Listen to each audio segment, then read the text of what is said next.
This is MMA Oddsbreaker.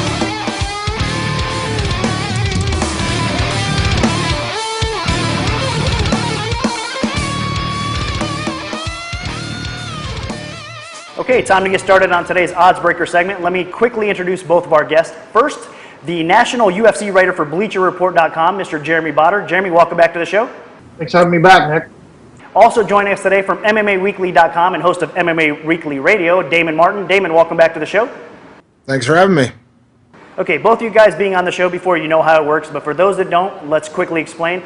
BetDSI, our sponsored sportsbook, has donated a $5K bankroll to both guys, and they get to pick 4 fights to bet on that I've selected today. Starting off with the first fight, comes to us from UFC 148 on July 7th. It's the interim bantamweight championship between Urijah Faber and Renan Barao. I'm going to open this fight a pick a -115 either way, so basically you guys are going to dictate where the line hits the sportsbook at, and we're going to start off with Jeremy first. Jeremy Botter, what's your take and what's your bet?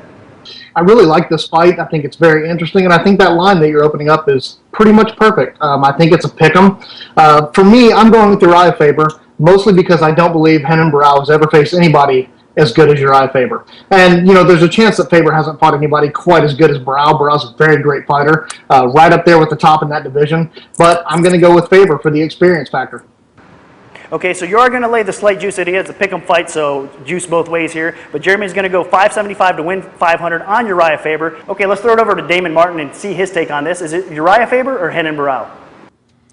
I'm going with Renan Barao in this fight. I think the biggest thing here is that Renan Barao is a very experienced fighter. Obviously great on the ground, great stand-up. We saw him take on another really good wrestler in his last fight in Scott Jorgensen. He did really, really well against him. And I think the biggest factor for me is the emotional factor for Urijah Faber. I mean, he's been building for the last year basically to face Dominic Cruz, and now he's not facing Dominic Cruz. And I don't think you can look away from that playing a factor in how he approaches this fight. I think it's a big letdown that he's not facing Dominic Cruz, and I think he's going to be surprised a little bit facing a guy like Renan Barao. Okay, so Damon Martin is going to go the other side. You're going to take Renan Barao, and again, it's going to be the same price, $575 to win $500. So it looks like it is going to hit the sportsbooks at a pick'em, and a lot of the fans might be split as well. We'll see how it unfolds on July 7th.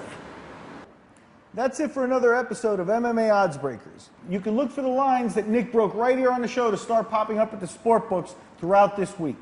And I want to take a moment to thank our special guests. As always, great information from Jeremy Botter and Damon Martin. And of course, Stipe Miocic. Good luck at the UFC, buddy. Make sure you also check out our new website, MMAOddsbreaker.com. And as always, follow us on Twitter at MMA Oddsbreaker. For Miguel Arati, I'm Nick Kalika saying until next time, enjoy the fights.